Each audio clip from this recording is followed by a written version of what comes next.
I am Eleanor Parker, 72 years old, and I have lived on this land since the day I was born. If anyone were to ask, I would say this place is not just soil, not just a farm, not just a few hectares of cornfields, apple orchards, and barns. To me, it is flesh and blood, the very breath of a family carried through generations.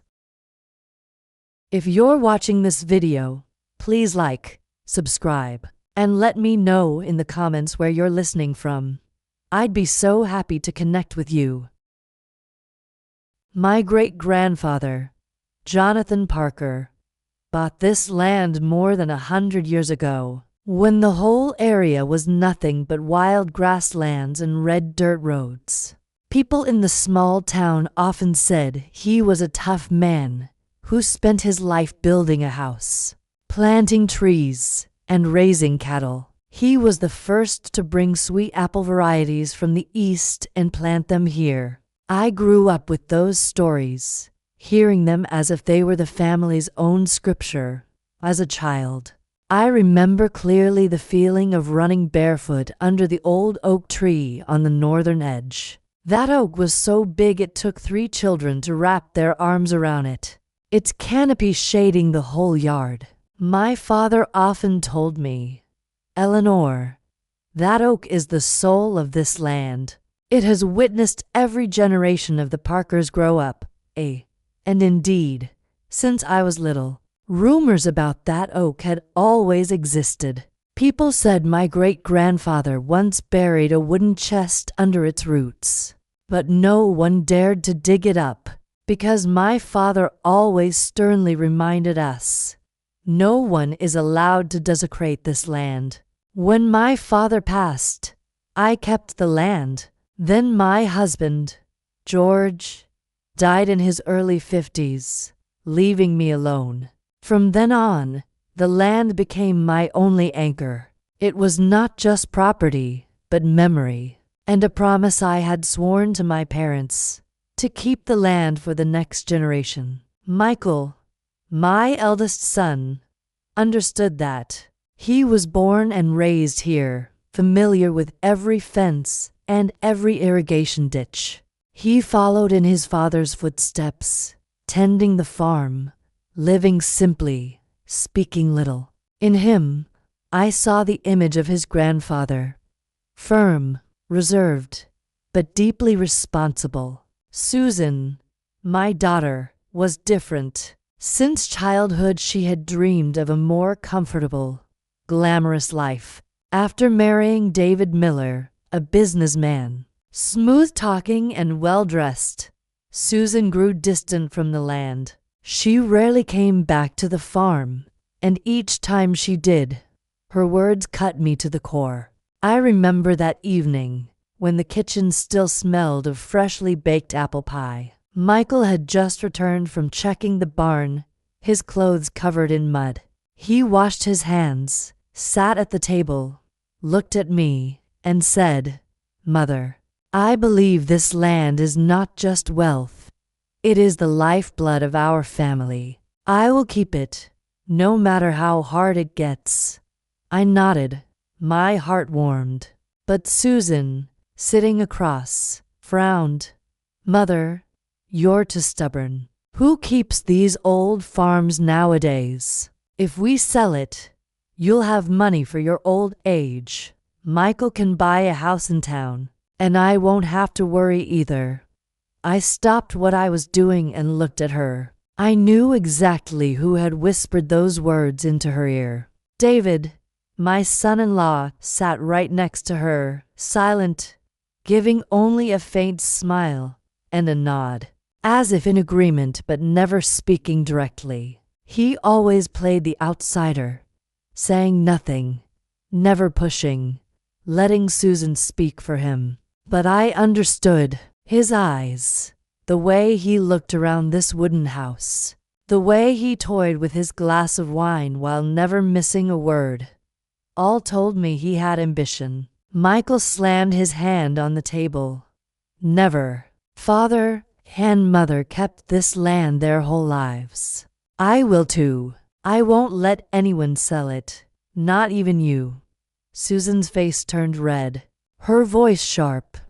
What do you know besides barns and cornfields? You just want to cling to the land and play farmer your whole life. And Mother is getting old. She doesn't understand anymore. I clenched my hands, trying to keep calm. It wasn't the first time Susan had spoken that way, but each time, it still hurt.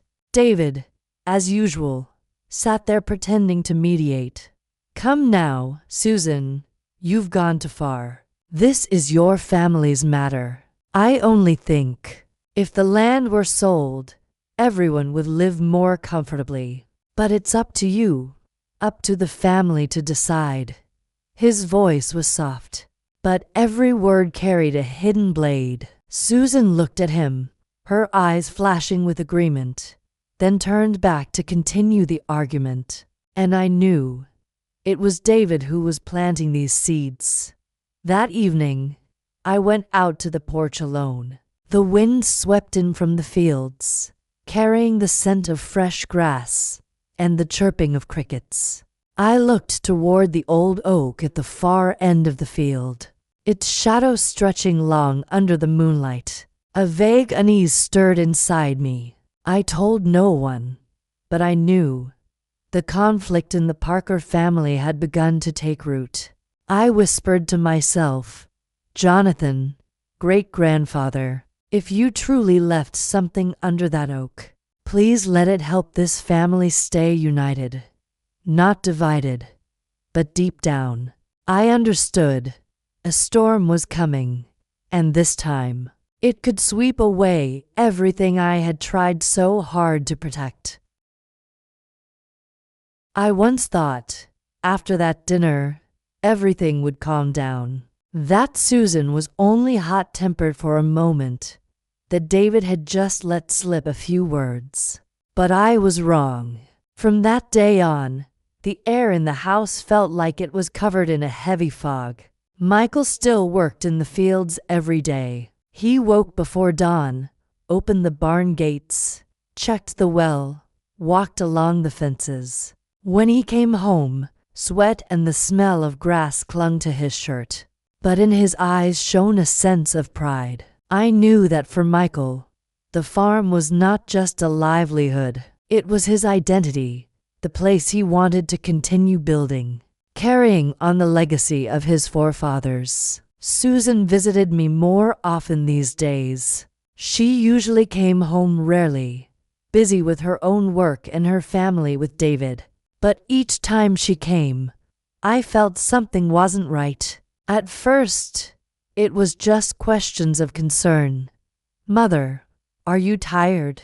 Why don't you hire someone to help?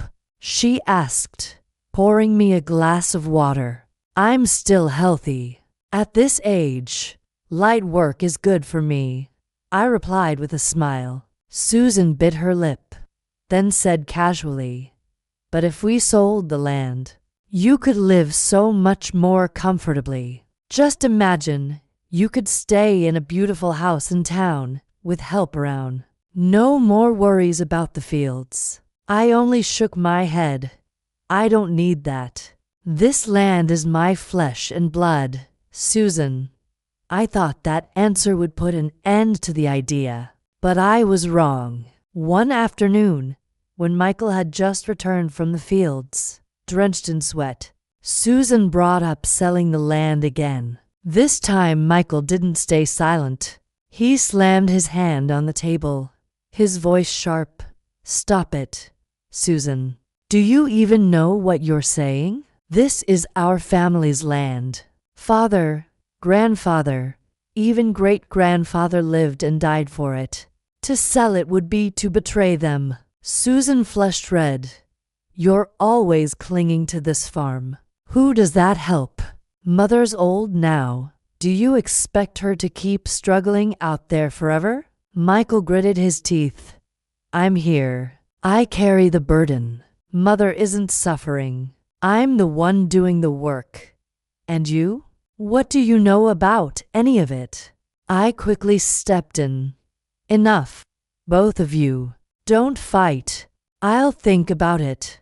But I've never seen the land as a burden. The matter ended in silence, but I knew it wasn't over. That night, I sat on the porch, listening to crickets chirping across the fields. My heart was restless. I knew I had to end this matter. I couldn't let my children fight endlessly. So I decided, at the weekend, we would hold a family meeting. I told Michael, Susan, and sent word to David. The Parker house, already tense, grew heavier as the day of judgment approached. That day, the sun blazed fiercely. We sat around the large wooden table in the living room, the old table that had witnessed so many family meals. I began, "My children, today I want everything to be clear. We must speak honestly without hiding, but also without harsh words." Michael nodded. Susan stayed quiet, while David leaned slightly back in his chair, arms crossed, eyes watching everything. I looked at my two children. This land is an inheritance. I don't want to hear more about selling it. But if you have something to say, today is the time. Susan took a deep breath, then spoke. "Mother, I know you love this land, but look at yourself. You're 72. The land is vast, and no one helps you but Michael. He can't bear it forever. If you sold it, you'd have money to live comfortably, no worries. I only think of your health." Michael raised his brow. "Don't use mother as an excuse. I see clearly. What you want is money. If we sold, what would you do with it?" Susan shot back, her voice rising. "You always think the worst of me. I'm also mother's child. I have the right to speak. Or do you think only you have the right to keep the land?" Michael slammed the table, the sound echoing. "I never said you had no right, but I will never agree to sell. I live here. I work here. I know the value of this land." Susan's face burned, her eyes glistening. "You always think you're right. I only want mother to have a better life." I raised my hand. "Enough. We're not here to fight, but to find a way to keep peace in this family." The tension eased slightly, but then Susan looked at David, as if seeking support. David smirked, speaking smoothly. "Truly, I'm just the son-in-law. I have no right to decide. But I think Susan is right. Selling the land isn't necessarily bad. With the money, Mother and Michael would live better. Mother could finally rest and enjoy her old age." Michael sneered. "That's right. You have no right. So stay out of it." Susan jumped in. "Michael, don't say that.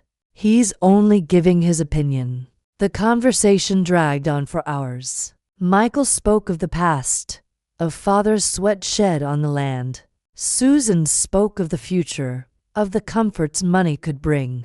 I sat listening, my heart aching like it was being salted. After 3 hours, the meeting reached no resolution. Michael stormed out, slamming the door so hard the picture frames rattled. Susan sat, her face flushed, eyes dry, while David stood, put on his coat, and wore a smile that revealed nothing. I sat alone in the living room, the fading sunlight spilling across the old table. In my chest simmered a quiet fear. The Parker family was cracking, and the land, what I had fought to preserve, was now the spark of destruction. That night, I stepped out to the porch. The wind carried the scent of damp soil, freshly cut grass. I looked toward the old oak. Its shadow stretched under the pale moon. Suddenly, I heard whispers from afar, Susan and David's voices. "You must persuade Mother more," David said, his voice low but clear. Otherwise, Michael will take all the benefits and will be left with nothing. Susan replied, hesitant. But Michael, he'll never agree. Forget him, David said. Just make Mother waver. I'll handle the rest. I froze. So it was David pulling the strings. I returned to the house, my heart heavy as stone. I knew the storm was still ahead, and it would be fiercer than anything I had imagined. In the days of rising tension, the whole family seemed to live into different worlds. Michael kept his head down in the fields. Susan kept bringing up selling the land, while I tried only to keep the peace. But few noticed that it was Anna, my 18-year-old granddaughter, who silently watched and began to uncover strange things. That afternoon, Anna helped me clean the wooden shed behind the house. It had stood since my father was young, a small house made of oak wood, its roof tiles faded, its patched-up walls leaning. We used it to store old farm tools, a few family boxes, and keepsakes no one cared about anymore. Grandma, there are cobwebs everywhere in here. If I sneeze, the dust will fly all over the place, Anna said, fanning her hand. I laughed. That's why I asked for your help. I'm too old to crawl around in here. We pulled some wooden crates together, brushed the cloths off old boxes. As Anna turned around, she bumped into a small dark wooden chest hidden in a corner behind rusty rolls of netting. Grandma, what's this? She asked curiously. I came closer and brushed off the dust. The chest wasn't big, about the size of a showbox, its rusty lock loose. I murmured, it's been so long since I've seen this. It must be from your great-grandfather. Anna fiddled with the latch. The lock snapped open easily. Inside was no gold or silver, only some faded black and white photos, a fountain pen with a broken nib, and a small leather-bound notebook, its cover cracked. Anna gasped. A diary, Grandma. She sat down on the floor, eyes sparkling. We opened the notebook. On the first page, in shaky blue ink, it read, Diary of John Parker, 1923. My heart tightened. John Parker, Anna's great-grandfather, my grandfather's father, the man who had carved this land from the wilderness. The early pages described daily things, crops, weather, family matters. But halfway through, we stopped at a few haunting lines. Last night I went again to the old oak, dug another foot deeper. The wooden chest is still safe. This will be the place to guard the family's faith and future. If one day my descendants find it, remember, this treasure belongs only to those who keep the land. Anna read aloud, her voice trembling. Grandma, what is this? A wooden chest. A treasure. Could it be real? I stayed silent.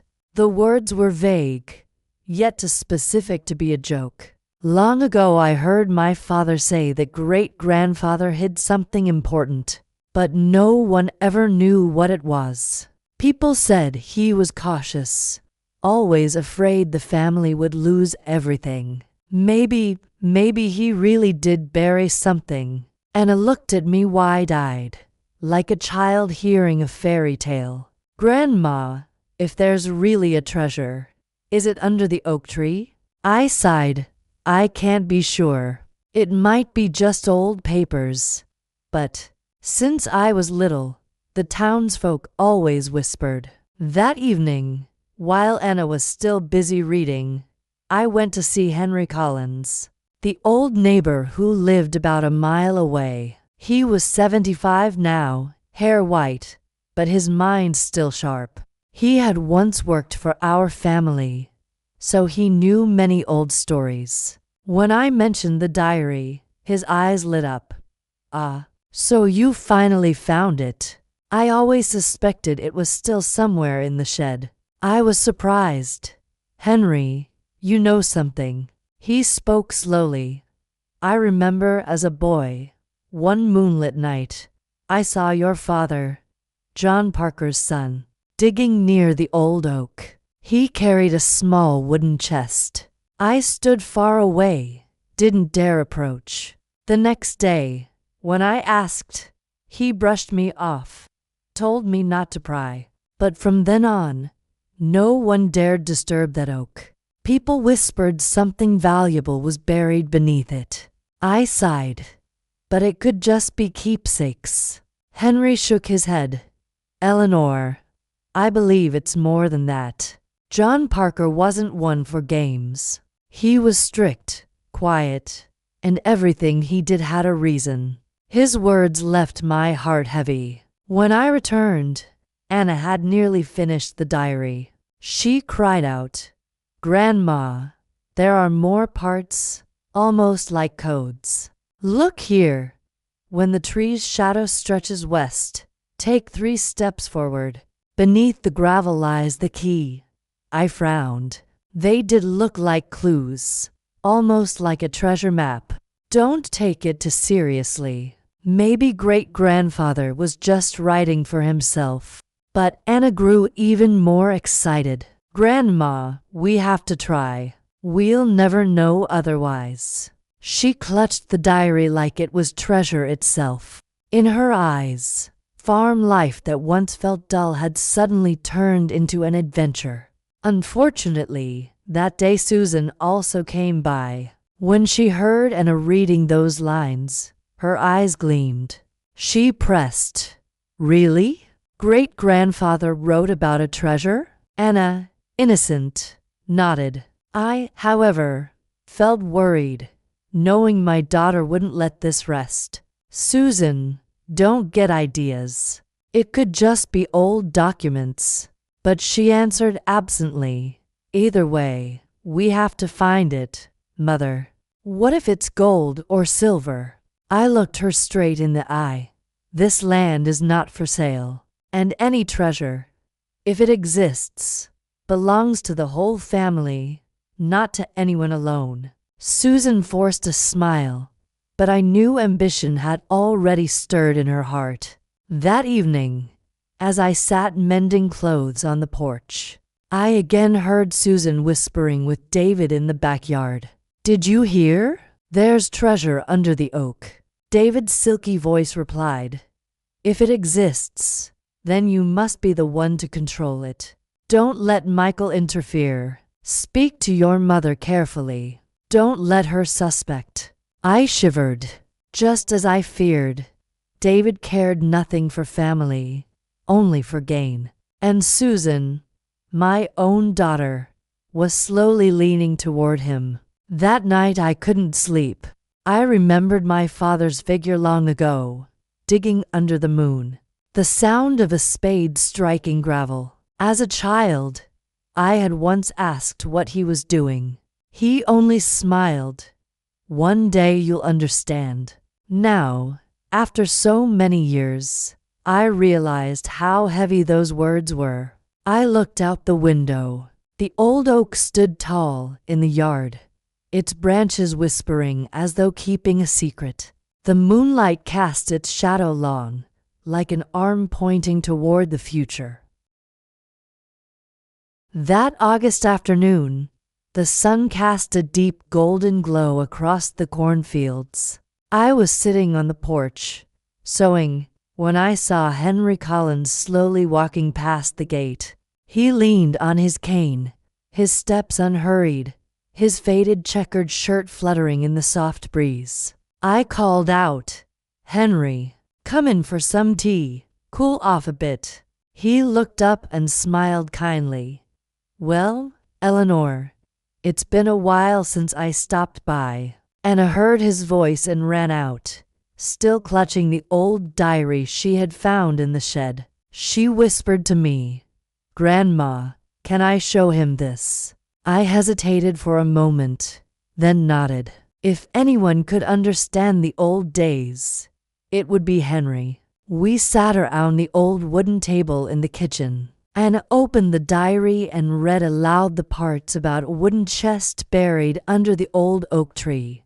Henry sat silently, his cloudy eyes suddenly lit by memory. He set his teacup down and said slowly, "I've kept this secret for more than half my life, but maybe now it should be told. I was 15 then, working for your father. One bright moonlit night, I got up to fetch water. From afar, I saw old John Parker, your great-grandfather, stooped by the oak tree. He carried a wooden chest, about this big. He spread his arms to measure and gasped.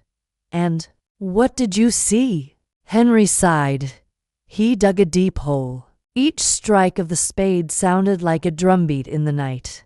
I was frightened, hiding behind the bushes, only daring to watch. When he lowered the chest, I saw him bow his head for a long time, as if in prayer. Then he covered it, packed the soil tight, and leaned on his spade to catch his breath. I shivered. The story matched the diary. "Did you ever ask my father?" I asked. Henry nodded.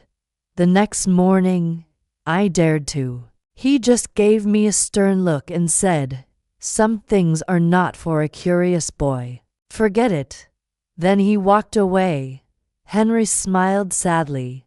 "But how could I forget? Since then, I believed there was a real secret under that oak." Anna pressed closer to him, listening intently. He continued, "In my youth, the village boys gossiped about it often. Some said the Parkers hid gold, others said it was land deeds. When drunk, a few even tried digging near the oak, but they never found anything. The oak was too big, the ground too hard. They only made shallow holes before giving up." He sipped his tea, lowering his voice. "I think your great-grandfather dug very deep. Ordinary folks could never find it." Anna whispered, trembling, "Then there must be something there." "Grandma," I held her hand. "It's an old story, dear. Don't get too caught up." But my heart pounded. The pieces were fitting together. The diary, Henry's memory, and decades of whispers. As Henry spoke, another memory returned to me. I was about 9 years old when I once saw my father, John Parker's son, drive a small wooden stake near the oak. I asked him why, but he only patted my head and said, "Don't play around here." I had long forgotten, but now it came back vividly. The oak was not just a tree. It was a witness to generations of Parkers. I looked out the window that afternoon. Its shadow stretched long across the ground. Henry fell silent for a while, then said, "Eleanor, what worries me is, maybe it isn't just your family that knows. Over the years, people in town have kept talking. Mischievous kids sometimes even try digging around there. If something truly valuable lies beneath, I fear one day outsiders might find it first." His words chilled me. I recalled the strange footprints Michael once mentioned, and the flashlight Anna swore she had seen at night. Could someone else already be watching? Anna whispered, "Grandma, I think David." I cut her off quickly. "Don't say such things carelessly." But I to feel uneasy. Before leaving, Henry pushed himself up with his cane and turned to me. "Eleanor, keep that diary safe. And if you ever decide to dig, make sure the whole family is present. Don't let anyone do it in secret." I nodded. Henry was still the same, frank and honest. "Thank you, Henry. You've given me much to think about." He smiled and slowly walked out the gate. "I'm old now, can't help much. But remember, some secrets, the longer they're kept, the more they breed greed." His words haunted me all evening. That night, Dinner was heavy with silence. Michael said nothing, still consumed with Susan's constant talk of selling the land. Susan fidgeted, her eyes darting toward Anna clutching the diary. David, as usual, said little, only hinting now and then. At your age, mother, you should think about resting. Land brings more worry than peace. Susan chimed in. He's right, mother. If we sell, we'd still live well, and it would ease your burdens. Michael slammed his spoon on the table. Aren't you tired of saying that, Susan? This is our forefathers' land. No one is touching it. The room froze. Anna lowered her head, clutching the diary tight, her eyes flashing with a youthful determination that filled me with both pride and dread. That night, I sat alone on the porch, the wind howling through the oak's branches. In my mind echoed Henry's words. Some secrets, the longer they're kept, the more they breed greed. I knew that once Susan had overheard the diary, things would no longer be simple. David would not let it pass. I looked out at the oak, towering, its gnarled trunk bearing a century's mark. What lay beneath, I did not yet know, but I was certain of one thing. From now on, the family's conflict would not only be about selling the land, it would also circle around the secret our great-grandfather left behind. Henry had sewn another layer of vivid memory, making the treasure mystery all the more convincing. Eleanor began to feel uneasy, while Susan and David quietly nurtured their ambition. Anna was eager to explore, and Michael stood tense in his defense. All of them were like gathering storm clouds, heralding a great tempest soon to come. That evening, the Parker house sank into silence after Henry Collins's story. But it was not a peaceful silence. It was like a lake's surface stirred by wind. With undercurrents waiting to break in the kitchen, Susan washed the dishes. The yellow bulb above her cast a weary light across her face. David sat at the table, sipping a beer slowly, his eyes following his wife. Don't you see? David began softly. In the end, everything will fall into Michael's hands. Susan froze, turning to him. You're saying that again? This is my family's matter, not yours. David smirked, his lips curling. But you are my family, and I see one thing clearly. If there really is something under that oak tree, your mother will trust Michael, not you. Susan stayed silent. Water trickled in the sink, blending with the ticking of the wall clock. You know I'm right, David pressed, smooth and quiet. All her life, your mother has looked at Michael as the one to shoulder everything. And you've always been the daughter who married out. If a treasure exists, do you really think she would share it with you? Susan bit her lip, drying her hands on a towel. David's words scratched at her like a wound that burned deeper the longer it lingered. That night, as the couple lay in bed, David leaned close and whispered again. Did you notice the diary? Anna clings to it every minute, Susan murmured. Exactly. The whole family knows it's the clue. But trust me, your mother will hand it to Michael. She always does. Susan rolled onto her back, staring at the ceiling. She loves Michael. Yes, but she loves me too. David scoffed. Love? And what of it? When the moment comes, people choose the strong, not the weak. Michael has always been the heir of the farm. You? Have you ever been seen as its keeper? Susan clenched her jaw. She hated that his words felt true. If you don't want to be left with nothing, we must act, David whispered, eyes gleaming in the dark. We must be quicker than Michael. The next day, Susan came to help her mother shell beans on the porch. Eleanor hummed a soft old tune as she worked. Susan looked at her, a mix of tenderness and distance in her heart. "Mother," Susan hesitated, "if there really is a treasure, like they say, what would you do?" Eleanor looked up, smiling gently. "My dear, after all these years, I know the most precious thing isn't gold or silver. This land itself is the treasure. But if there is something valuable, I trust Michael to keep it safe for the family." Susan's heart tightened. Her mother's gentle words sounded like confirmation of what David had said.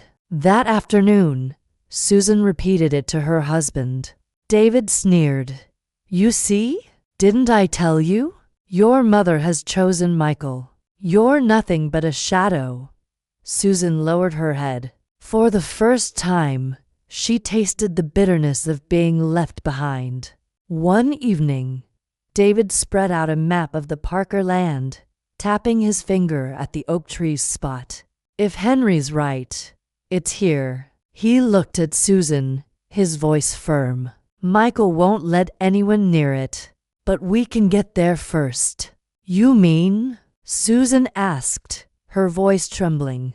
"If we find it, we'll have proof. Then Eleanor cannot ignore you. You'll be the one holding the treasure, not Michael." Susan shook her head. "I don't want to betray Mother." David gripped her hand tightly. "This isn't betrayal. It's your right. If you don't do this, everything will be Michael's, and we'll be left with nothing, don't you see?" Susan said nothing, but her eyes wavered. That night, Susan lay awake. She recalled her childhood.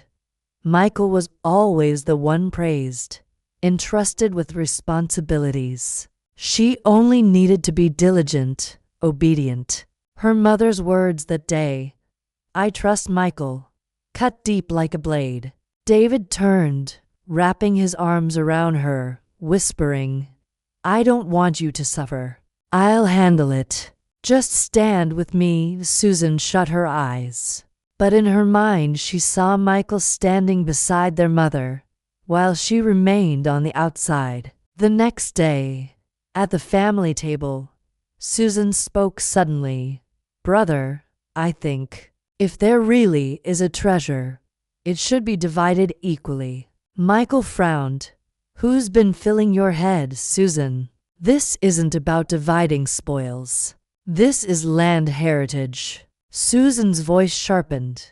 "And I'm also our parents' child. Why must everything fall to you?" The air thickened. Eleanor sat quietly, her eyes filled with sorrow. David stayed silent, but inside, he smiled. The seed he had sown had begun to sprout. That evening, as the couple strolled the porch, David sealed his point. "You see now? Michael despises you. Even your mother does. If we don't act fast, everything will be theirs." Susan's voice shook. "But what if we're caught?" David leaned close, whispering like honey. "We're not doing anything wrong. We're only taking what you deserve." Susan was silent for a long while. At last, she nodded faintly. "In my room, Eleanor, could hear faint voices of my daughter and son-in-law outside. I couldn't make out every word, but I knew the seed of discord was growing. I sat by the window, gazing at the shadow of the oak tree stretching under the moonlight. That shadow seemed to sway, as if giving a warning. How can I keep this family from breaking apart? I asked myself. But deep down, I knew, once greed is stirred, it is never easily stilled. Perhaps I will never forget that morning, a morning that seemed peaceful on Parker land, yet in truth marked the turning point that stole my peace forever. I was sitting on the porch, shelling beans in an old bamboo basket, when Michael returned from the barn. He no longer had his usual calm look. I could see tension in his eyes immediately. Michael, what's wrong, son?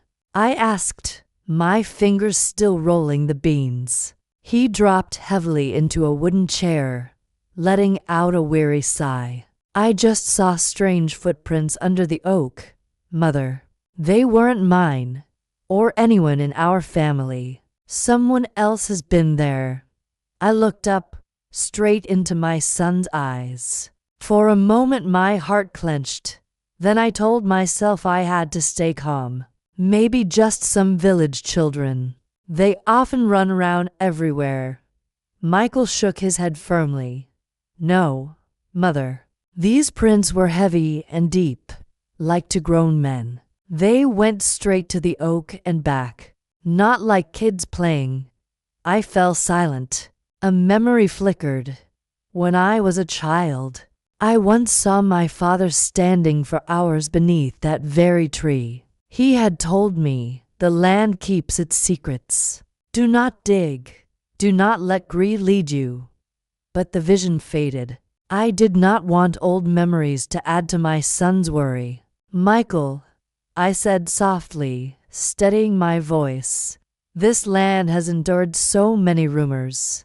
If we keep digging into them, we'll only unsettle the family more. Stay firm. Don't let your imagination carry you. He looked as though he wanted to argue, but bit his lip instead. I knew he couldn't let it go inside. That afternoon, Anna came home from school. She was usually so lively, but that day she was uncharacteristically quiet. I guessed she had already heard whispers about the footprints. Sure enough, as I stoked the fire in the kitchen, she whispered to her uncle, Uncle Mike, I swear I saw flashlight beams at the oak. 3 nights ago, I got up for water, looked out the window. The light flickered. At first I thought it was a passerby, but it stayed around the tree. Michael froze. While I stood stiff behind the door, hearing it all, the girl's voice trembled, her eyes wide, pleading to be believed. Anna, this is important, Michael said, laying a hand on her shoulder. Don't keep it to yourself. If you see it again, tell me right away. Anna nodded firmly. It was the nod of 18, naive, yet stubborn. I felt both tenderness and fear creeping into my heart. That night at dinner, the air was heavier than usual. Susan made small talk. David sat silent like an outsider, occasionally smirking. Michael suddenly asked, sternly, Mother, Susan, has anyone in this family been to the oak lately? Susan looked up, annoyed. I'm busy all day. No time for that. You're overthinking again. Michael's eyes darted to David. He only shrugged. I have no interest in trees. You're exaggerating. I set my spoon down, meeting each pair of eyes in turn.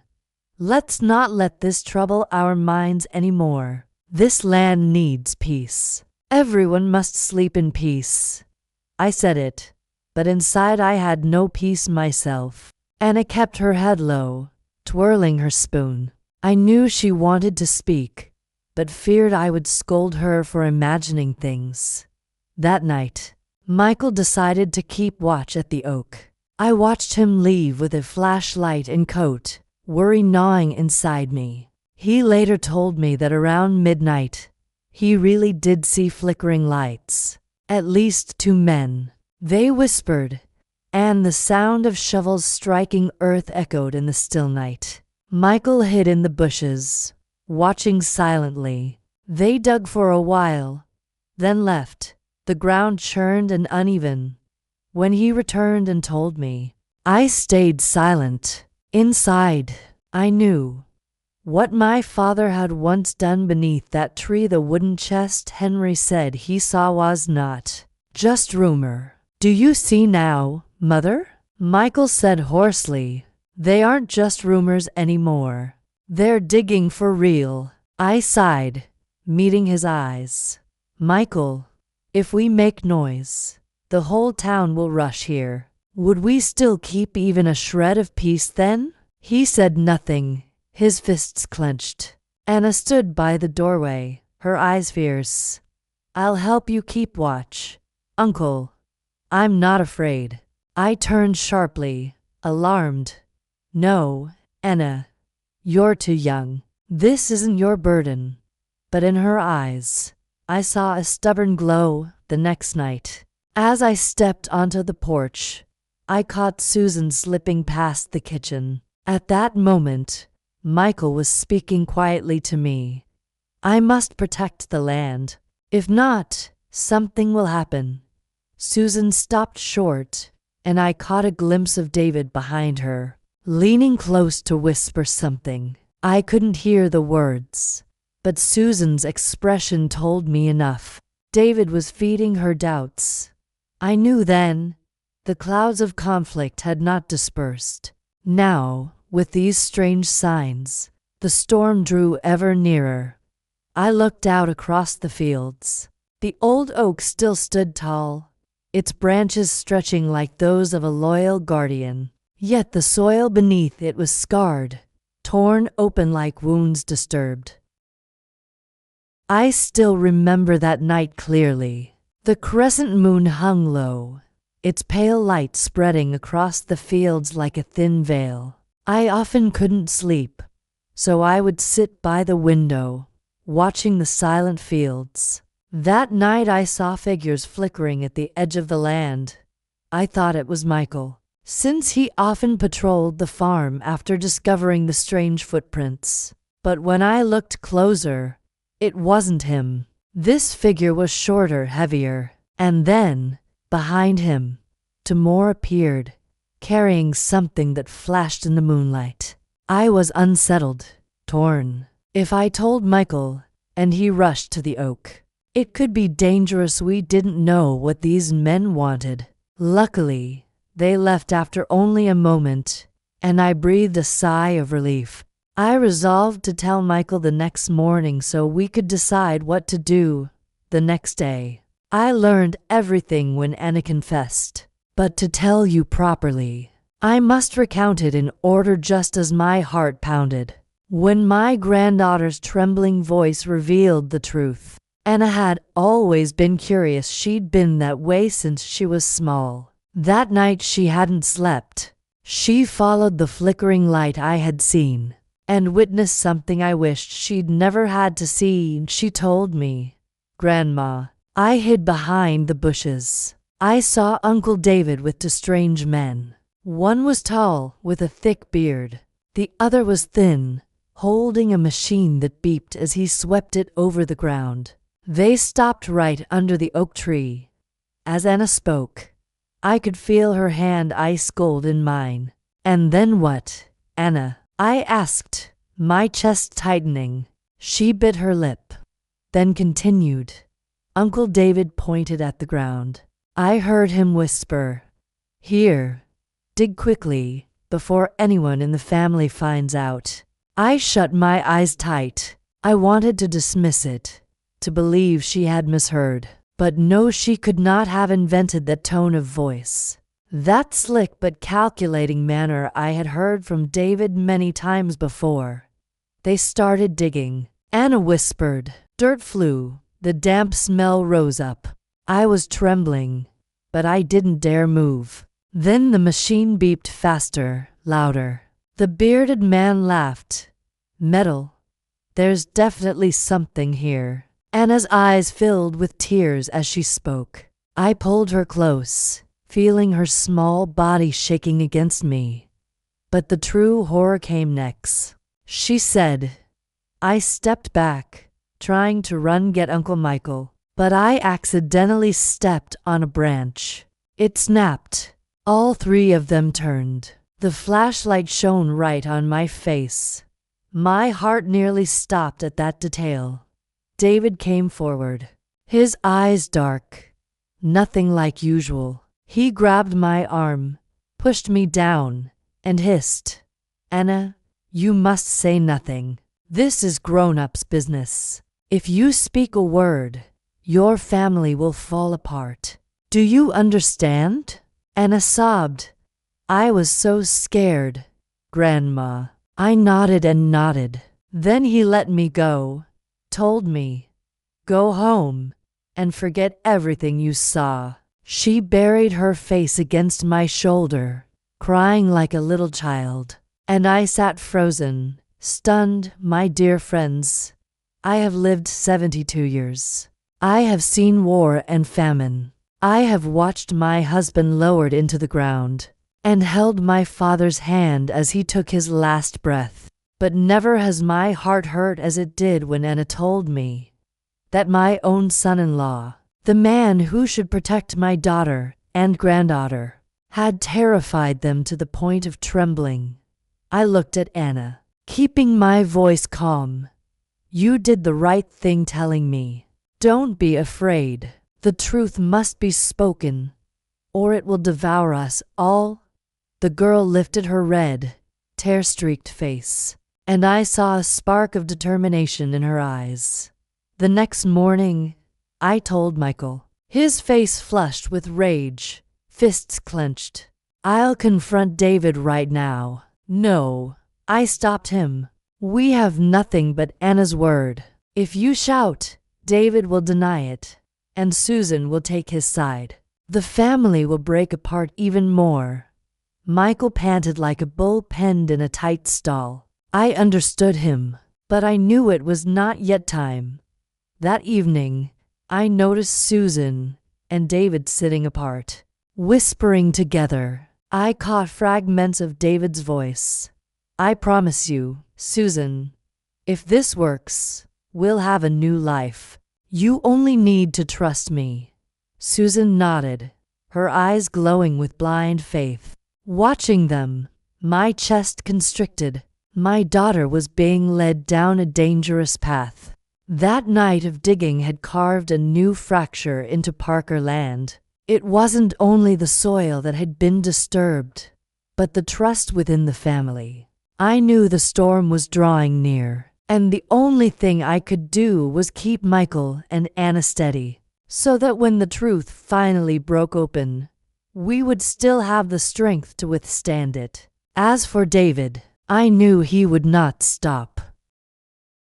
Anna burst into the kitchen, breathless.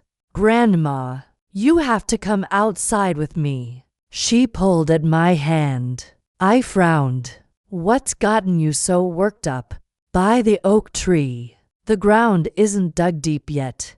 I saw something sticking out of the soil. My heart clenched. Michael and I hurried after her. Beneath the oak, the earth was indeed torn open. Grass trampled flat. Fresh shovel marks scarred the ground, mixed with muddy boot prints. The night before, David and those strangers had dug here, but fled hastily when Anna caught them. Anna pointed to a crack between the roots. There, half buried in mud, peeked a scrap of brown cloth, rotting and soaked. Michael frowned, kneeling down, scraping dirt aside with a stick. As the fabric edged free, Anna and I held our breath. Wait, don't tug too hard, I whispered, my heart hammering.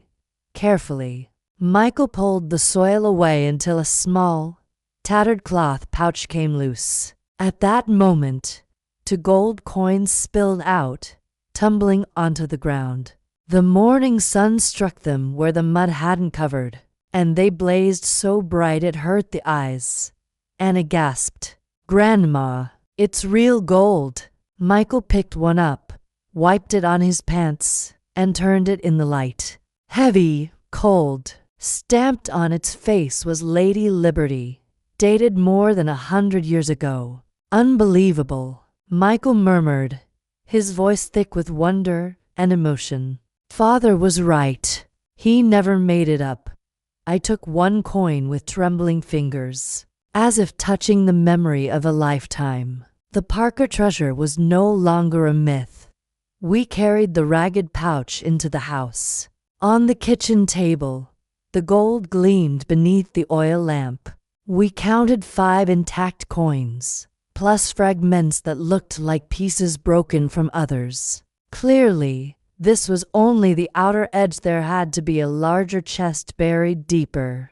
Anna stared, her eyes shining like stars. Grandma, there's still a whole chest down there. I'm sure of it. Great-grandfather buried it, and they didn't find it all. If we dig further, Michael cut her off sharply. No one in this family touches that ground. Not now. The fewer who know, the better. If Susan or David hear of this, they'll try to seize it at once. I nodded in agreement, but deep inside, unease grew heavier. That afternoon, Susan and David returned.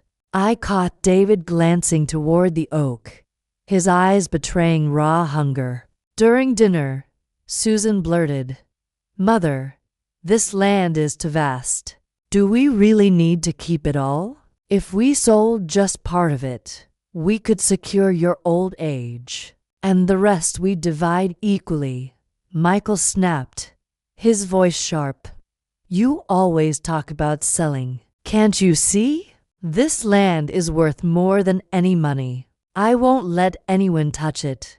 Susan flushed, while David only smiled thinly, squeezing her hand beneath the table. I couldn't see it, but I knew. That night, I sat by the fire, thinking of the ragged pouch and those gleaming coins. My father once told me, "One day, Eleanor, you'll know what this land truly holds." Now I knew, but I also realized treasure could either save this family or tear it apart forever. Michael entered, laid a hand on my shoulder. "Mother, I swear I'll protect this land, even if I must stand against David, even against Susan. I will never let it be sold." I clasped his hand, tears welling. Pride and fear tangled within me, for I knew, from the moment those gold coins surfaced, the Parker family had stepped into a true battle. That July morning was heavy and breathless. The air clung tight, cicadas buzzed in the yard, their endless cry trying to drown out the unease in my chest. But I knew the stifling winds weren't outside. They were gathering inside the Parker house. Ever since the day Anna uncovered the ragged pouch with a handful of gold coins, the atmosphere had shifted. Michael stayed tense, gripped by his vow to guard the land at all costs. Anna fluttered between fear of exposure and the thrill of discovery. And Susan, I saw restlessness flickering in her eyes. She no longer pressed me openly about selling, but I knew David whispered in her ear every night. That afternoon, raised voices drifted from the parlor. I stepped out and saw Michael facing his sister, hands braced on his hips, his voice sharp. "Do you understand nothing, Susan? This land isn't merchandise. Generations have lived and died on it. I won't let anyone trade it away." Susan flushed, but her tone held firm. "You cling too tightly. Mother is old, and we have futures to think of. David and I are drowning in debt. Selling just a portion would make life easier." Michael's teeth ground. "Debt? Or is this David again? I know he's pulling your strings." Susan's voice trembled as she snapped back. "Don't speak of David like that. He only wants what's best for me, for this family. But you only think of yourself." I rushed in, lowering my voice, trying to hold the peace. "Enough. Both of you, stop. This is no time for fighting." But in Susan's eyes I saw something colder. She was no longer the bright, innocent daughter I once held close. Days later, Susan brought home a folder of real estate papers from a firm in the next town. I held them, my stomach tight. White paper, crisp black type, but every word reeked of calculation. "All it needs is your signature," Susan whispered. "We can sell the northern tract. They're offering so much, Mother." enough for you to live in comfort and to ease our burdens. Can you really watch your daughter suffer in debt without helping?" I raised my eyes to hers. "Susan, do you truly believe this is what your father would have wanted?" She pressed her lips, looked away. I knew then these weren't her words. They were David's. Sure enough, that night I overheard them whispering on the porch. My heart lay heavy as stone, but my ears caught every word. "You must convince her to sign," David urged, his voice low but edged with steel. "But she's already suspicious." Susan's voice wavered. "Don't worry. She's old, she's weak. With patience, pressure, affection she'll give in. I've prepared the contract. All we need is one signature." I closed my eyes, swallowing rage. That man, since the day he entered this family, had never meant us well. The next morning, David approached me himself. He was dressed neatly, contract in hand, his smile polite to the point of falsehood. "Mother," he began smoothly, "I know you love this land, but sometimes love means letting go. Just one parcel, that's all. With the money, we can rebuild the house, send Anna to college, and give you the peace you deserve. It would even help Susan with her project that's on the verge of collapse." I looked straight at him, saying nothing. For a flicker, I caught the glint of greed in his eyes. "This is the contract." He placed it on the table, his voice feigning calm. "The buyer is a reputable investor. All you need is to sign." Slowly, I opened the folder. The type was clean, a red seal stamped boldly. But my heart whispered, "Trap." At the final page, the blank line for my signature gaped like an abyss. Just then, Michael entered. His face darkened at the sight. "What's this?" he snapped, snatching the papers. "A sale agreement, Michael," David replied smoothly. "Just a portion, for the good of the family. Selling the land?" Michael roared. "Who gave you the right to draft contracts for what belongs to us?" David shrugged, pretending calm. "I only help Susan and Mother consider the options. The decision is hers." Michael slammed the folder onto the table, his voice hard as steel. "Drop the act. If I see you scheming again, don't expect me to treat you as family." The room thickened with tension. Susan stood stricken, eyes red with fear and confusion, torn between her husband and her brother, blind to the fact that it was greed dragging her toward the edge. That night, I lay awake. I thought of my father, of his words. "Eleanor, land is not just soil. It is blood, memory, honor. Once you sell it, you can never take it back." Outside, the oak's branches rustled in the night wind, a voice from the past reminding me. I swore, no matter what, I would not sign. 2 days later, David returned with a revised contract. He said it was to ease my concerns. I pretended distraction, signing my name on a scrap of paper, then caught the way he stared at it like a parched man staring at rain. I understood then. He didn't want a portion. He wanted everything, and he wanted it now.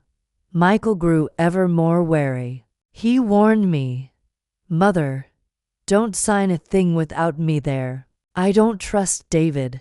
He's after more than the land, he's after the gold." I nodded, though dread tightened my chest. Would Susan stand with her brother or keep following her husband? And then came the day of reckoning.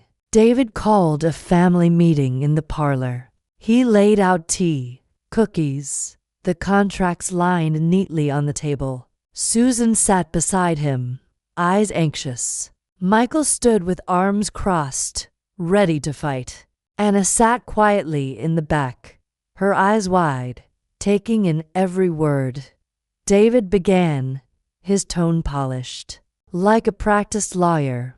"Mother, I know this is hard, but this is the final offer. If you sign, we all benefit.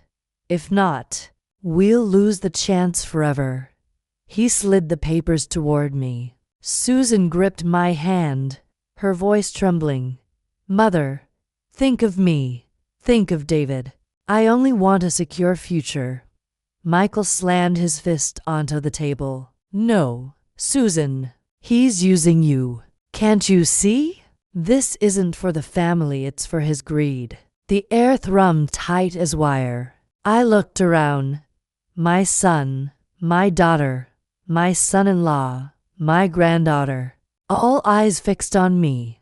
In that moment, I knew my choice would decide the fate of us all. I laid my hand on the contract and slowly pushed it back toward David. "I will not sign. Not today, not ever." David stiffened, then masked it with a forced smile. But in his eyes, I caught the sudden, raging fire he could no longer hide. Some evenings, when the late sunlight slanted through the old oak's branches, my heart would sink. Everything seemed so still. Yet in this house the storms never ceased. I knew David would not give up easily after I refused to sign the contract. That son-in-law of mine was like a cunning fox.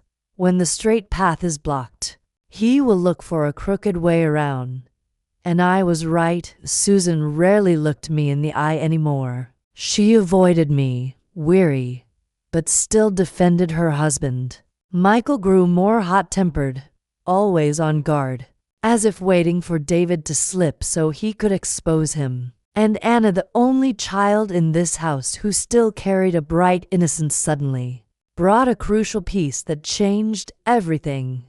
That day, Anna burst into the kitchen while I was cooking dinner. Her face was flushed, her hair disheveled from coming out of the old shed. She was out of breath and handed me a crumpled stack of old papers that smelled strongly of mildew. "Grandma, I found this at the bottom of the wooden chest in the shed." At first I thought it was just scraps, but then I saw the writing. I wiped my hands on my apron and took it. The handwriting trembled and had faded with time, but it was still legible. I recognized it at once. It was my great-grandfather Thomas Parker's handwriting. The old diary page had been ripped, pages stuck together by time and dust. I sat at the table, turned up the oil lamp, and read each line slowly. "This treasure belongs only to those who keep the land. If it is sold, the family will lose everything, not only wealth, but trust." My hand trembled.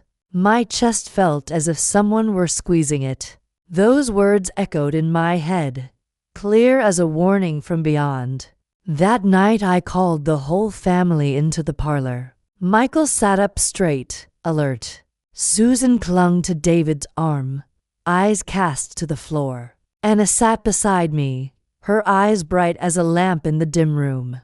I placed the diary page on the table and spoke in a low voice. "This is from your great-grandfather. He left us this message, and I believe it is the key." Michael picked it up first. He read it over and over, his face grave. "If sold, the family will lose everything." He said it plainly. "This land cannot be sold. It is not merchandise." Susan hesitated. "But there's no certainty. Maybe it's only a metaphor. Great-grandfather only wanted us to love the land, not that there truly is a treasure." David jumped in with a saccharine voice that made my skin prickle. "That's right, Mother. We shouldn't mythicize a few vague lines. These days, money is what keeps a family secure, not an old piece of land." Michael slammed his hand on the table. "Shut up, David. This is the Parker inheritance, not your playground." I had to raise my hand to stop them both. Inside, my heart was knotted. That night, after everyone had gone to bed, I sat by the stove and stared at the diary page. I remembered what my father once told me. That great-grandfather Thomas was a discreet man, a lifelong saver, who believed that wealth is not merely for spending but for preserving family honor. He used to say, "Money can be lost and earned again, but when trust and roots are lost, there is nothing left." I suddenly understood. Those gold coins were only a means. What great-grandfather truly wanted to protect was this land so the Parkers for generations would always have a foothold. The next morning, Anna continued to worry over those lines. She asked me, "Grandma, if there really is a whole treasure, would it all be gold? Or might it be something else? A letter, a keepsake?" I smoothed her hair and sighed. "I'm not sure either, child. But I believe what great-grandfather meant is not just material. Sometimes the most precious thing is the trust between people." Anna thought for a moment and nodded, but I could still see the curious light burning in her eyes. A few days later, David brought another contract. He insisted this time it would be even safer. I pretended not to notice and signed my name casually on a scrap of paper placed on the table, then watched his face. He looked at that signature like a thirsty man sees rain. I understood then he did not want part of the land, as he'd said. He wanted it all, and he wanted it now. Michael grew ever more watchful. He warned me, "Mother, don't sign anything without me present. I don't trust David. He wants more than the land, he wants the gold too." I nodded, but worry gnawed at me. Would Susan stand by her brother, or keep following her husband? Then the fateful day came. David arranged a family meeting in the parlor. He set out tea and pastries, the contracts neatly ranged on the table. Susan sat beside him, eyes anxious. Michael stood with his arms folded, ready to oppose. Anna sat quietly at the back, eyes wide, recording every detail in her head. David spoke like a polished lawyer. "Mother, I know this is a hard decision, but this is the final contract. If you sign, we all benefit. If not, we will miss a golden opportunity." He slid the papers toward me. Susan grabbed my hand, voice trembling. "Please, Mother, think of David and me. I just want a stable future." Michael slammed his fist on the table. "No, Susan, you're letting him use you. Can't you see? This is not for the family, it's for his greed." Tension hummed like a taut string. I looked around, my son, my daughter, my son-in-law, my granddaughter, all eyes fastened on me. In that moment, I knew my choice would decide the fate of the entire family. I placed my hand on the contract and slowly pushed it back toward David. "I will not sign. Not today. Not ever." David froze, then hid it with a strange smile. But in his eyes I saw a sudden, fierce blaze I could not mistake. I still remember that morning. The sky was heavy. The wind howled through bare branches as if warning of a storm on its way. Inside, I was slowly brewing tea when Susan came in. Her eyes were swollen red, her hair disheveled, her face pale as if she had survived a night of nightmares. She sat down at the table and placed a thick stack of papers before me. Her trembling hands wouldn't stop. "Mother, please. You must sign this contract. If you don't, I'll lose everything."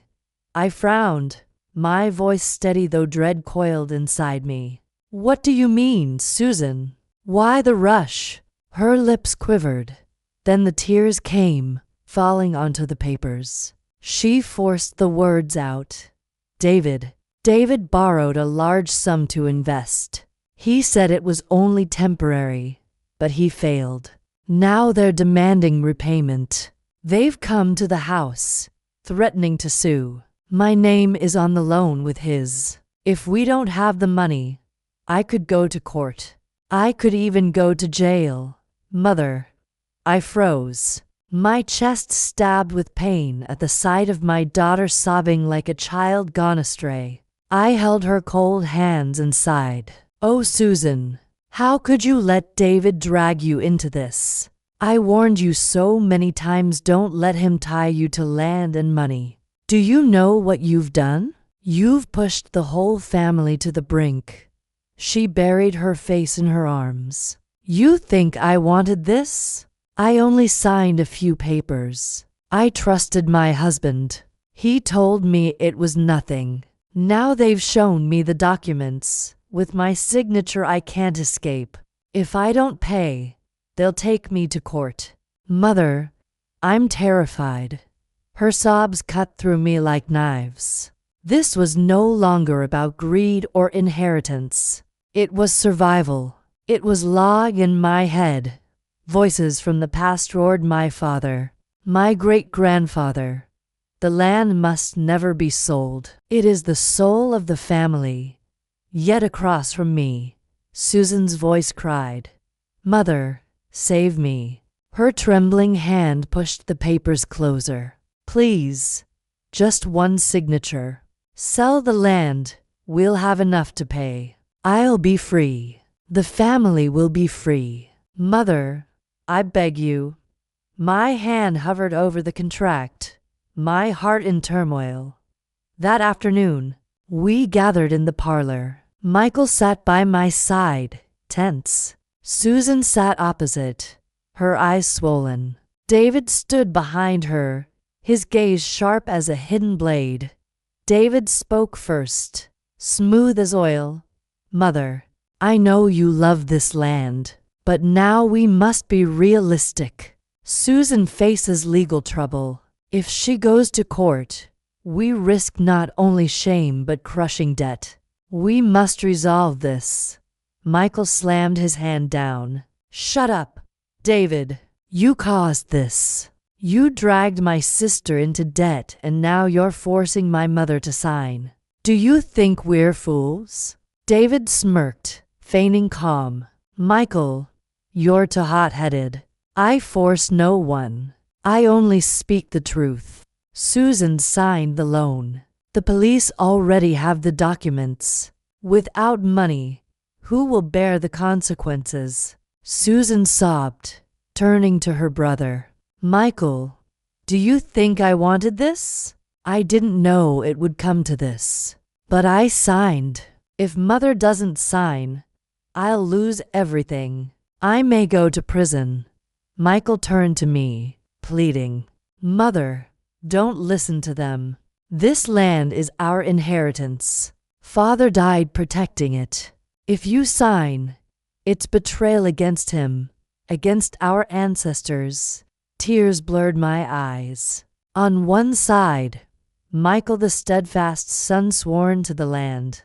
On the other, Susan my daughter, trembling at the thought of prison. I was torn in two. David calmly placed a pen on the table. Mother, one signature. That's all. Then the nightmare ends. Susan will be safe. We can begin anew. My hand trembled toward the pen. Then the door burst open. Henry Collins entered, carrying a worn folder. His face was carved with a determination I'd seldom seen. Eleanor, don't sign. You need to see this. The room froze. Susan stared in shock. Michael's eyes blazed with relief. David flinched, fury flashing across his face. Henry laid the folder on the table, his voice shaking but firm. These are David's loan papers along with forged contracts he prepared. I have a witness who saw him meet a fake broker. He dragged Susan into this to trap you, to force the land sale. Eleanor, do not fall for it. Susan's head whipped toward her husband. David, Is it true? Sweat glistened on his brow. Mother, Susan, don't trust this old man. He envies us.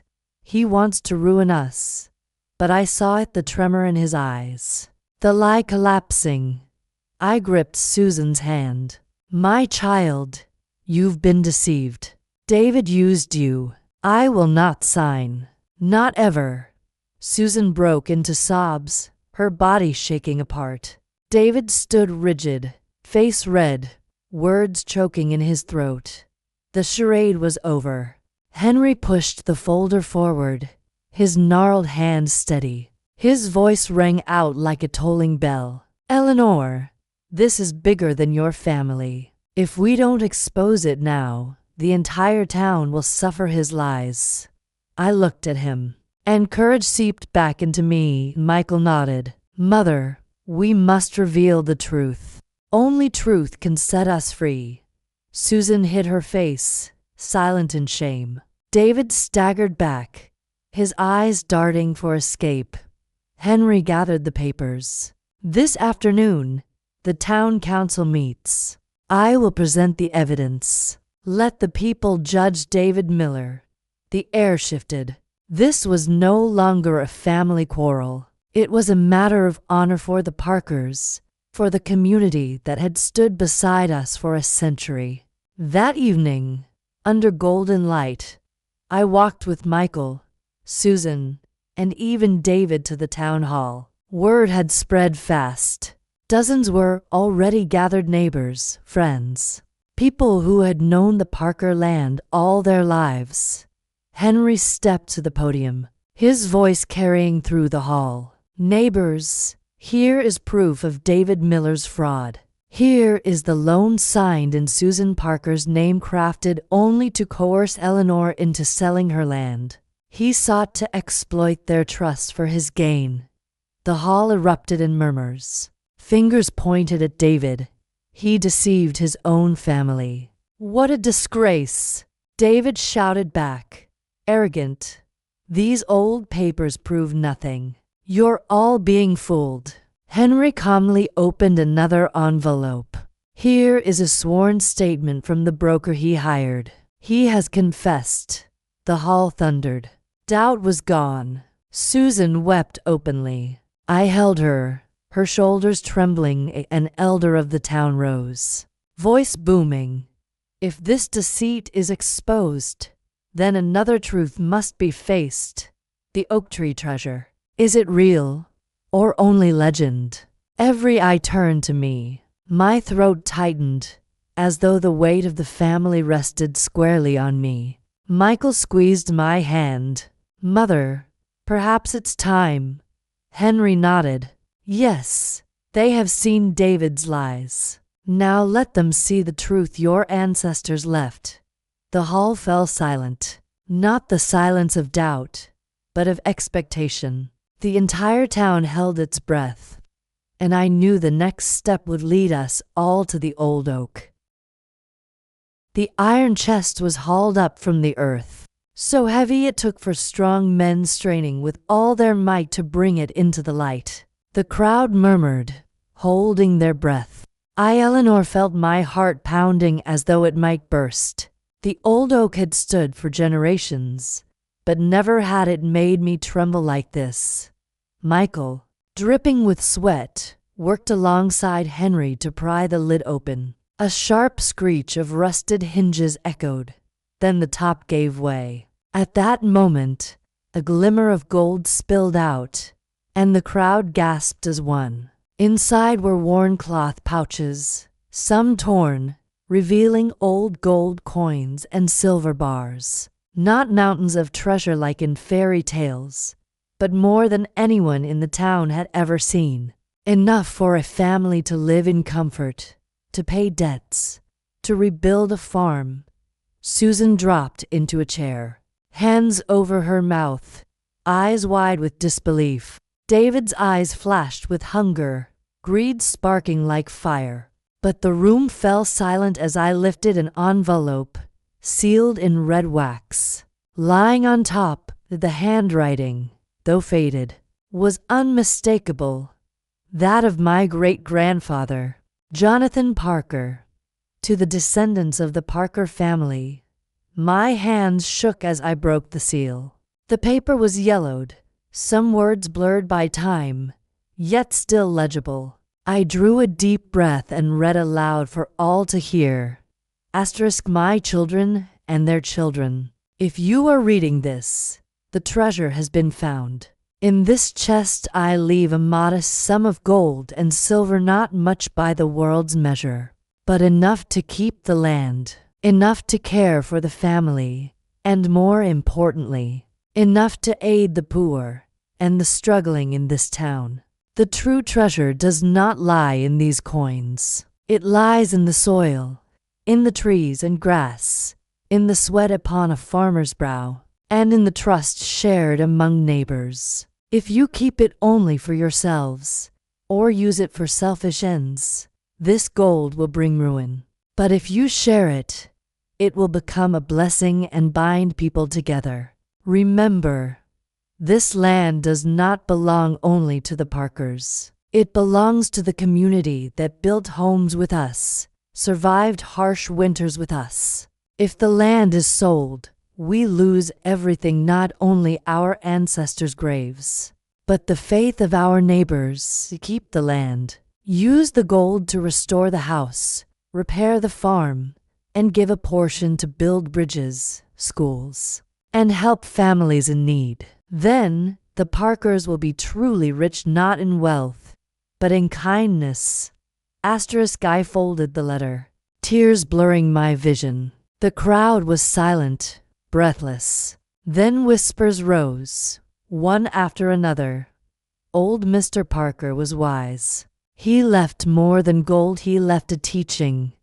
The true treasure is human kindness. Michael gripped my shoulder, his voice low but steady. Mother, I understand now. We'll keep the land, and we'll follow his words, not just for ourselves, but for the town. Anna's eyes shone like stars as she whispered, Grandma, I want to use some of the gold to build a library for the children here. Great-grandfather would smile at that. Susan sat crumpled, sobbing into her hands. I was wrong, Mother. I let David lead me. I thought gold was everything. But now I see. If we lose the land, we lose it all. David said nothing, only lowered his head, the weight of every gaze heavy with contempt. I raised my voice, strong, as though my great-grandfather spoke through me. We will use this treasure, as he wished to guard the land, to hold the family, to help those in need.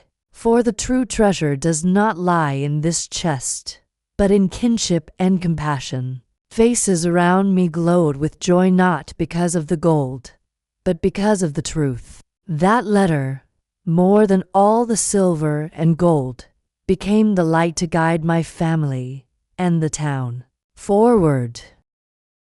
When the iron chest had been closed, and my great-grandfather's letter carefully placed in the family's glass cabinet, I knew a new chapter had begun, not only for the Parker family, but for the whole little town. Yet before true peace could return, we still had to face the consequences that could not be avoided. Just one day after the excavation, the news spread everywhere, not only about the treasure, but also about the evidence Henry had brought forth. The forged contracts, the scheme to trick us into selling the land. The papers David had forced Susan to push me to sign, all of it became proof against him. Henry, as a witness, together with the town's lawyer, filed charges with the local court. I still remember that morning when the police came to the Miller house. Curious townsfolk gathered, crowding the narrow dirt road. David was led out in handcuffs, his face ashen. He still tried to argue. I only wanted to save the Parker family from hardship. Land doesn't feed anyone, selling it is the wise choice. But no one believed him anymore. The eyes of neighbors, even those who had once shared a beer with him, now held only contempt. Susan was different. She stood in the doorway of my house, eyes red, lips trembling. She didn't run after him to defend him as she once had. When the police took David away, she collapsed on the steps, sobbing like a child.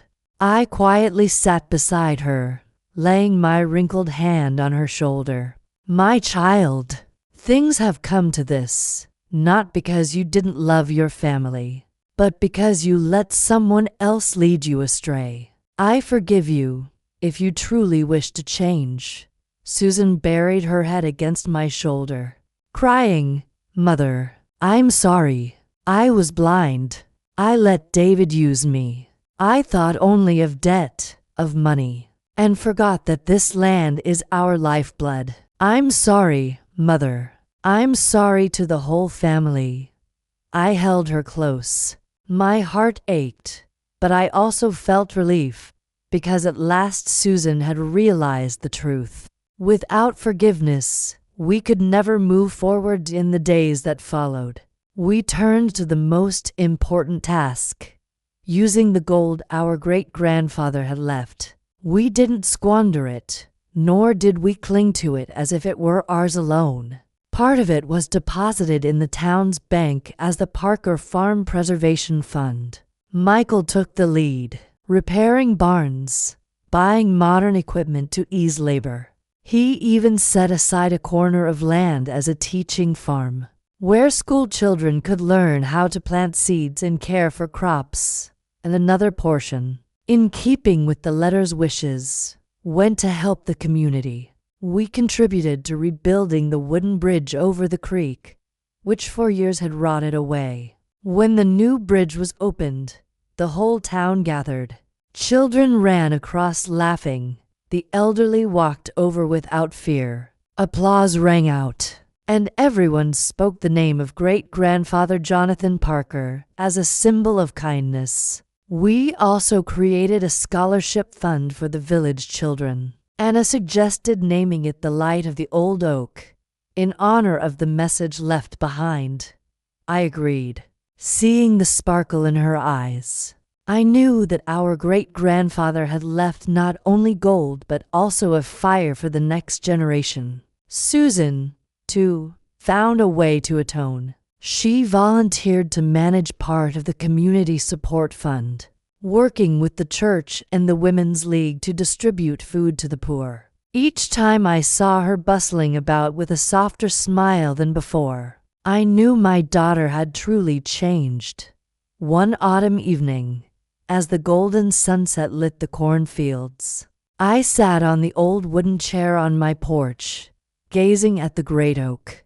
Children laughed as they ran around it, while the adults sat together sharing stories. I heard Henry's gravelly laugh. Old Parker truly saw far ahead. Gold is what people crave, but what he left most of all was neighborly love. Everyone nodded. An old farmer added, "That's right. The gold gave us a bridge, a scholarship fund. But without that letter, the gold might have torn us apart instead of bringing us together." I smiled, my heart at peace. Now, as I write these lines, I am 72 years old. My life has seen many upheavals, but nothing shook me like these past days. I nearly lost the land, lost my family. I watched my daughter fall astray, my son-in-law betray us, and my son stand firm in protecting true values. But above all, I have come to understand one thing. The true treasure does not lie beneath the old oak tree. It does not lie in the gold bars or the silver coins. It lies in honesty, in trust between people, and in the love that binds a family. Without honesty, we would have fallen apart. Without love, we could never have sat together again. And without the community, we would have been alone on our own land. I look at Anna, my innocent granddaughter, reading beneath the oak. I look at Michael, my son, driving the tractor in the field. I look at Susan, my daughter, handing food to a poor family in town. And I see the shadow of great-grandfather Jonathan Parker, smiling gently somewhere in the autumn wind. Perhaps the treasure he left will never be lost, for it has become the lifeblood flowing in every Parker, and in the community as well. And I wish to leave this message to anyone listening. Never measure the worth of life by money. Measure it by love, by honesty, and by what you share with others. For that is the true treasure, the treasure no one can ever steal. My dear friends, if this story has touched your heart, I invite you to leave a comment and share your thoughts or your own experiences. And don't forget to subscribe, so we can continue to listen, to tell, and to live through stories together, stories that may be yours, or perhaps someone you once knew.